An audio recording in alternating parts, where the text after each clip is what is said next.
Alright, here are 10 things you really need to know about Swedish people. Oi! My name is not Sven, it is Martin, yeah.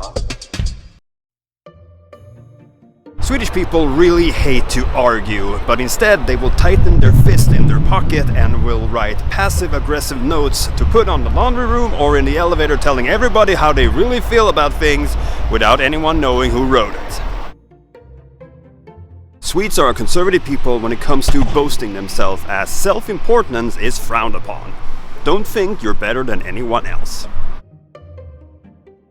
Recent generations of parents will divide their parental leave equally, both to have an equal amount with the young baby, but also to give each other a chance to pursue their career. Swedes are very proud of their healthcare system, but they're never satisfied with how it actually works. Swedish people will generally not engage in discussions with tourists, but will happily help you if you ask first. Swedes do not use titles like Mr., Mrs. and Miss. We go by first names or second person singular.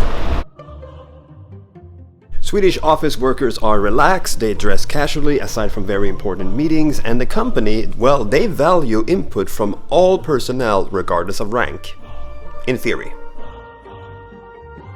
Swedes aim for a lagom approach when it comes to workload. We do not appreciate evening work or unexpected weekend work because we need to have our leisure time.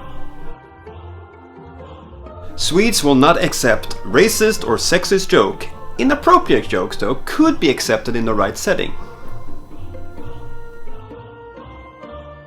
Being late in both business and social situations is considered disrespectful, but Swedes will not tell you. They will, however, think it.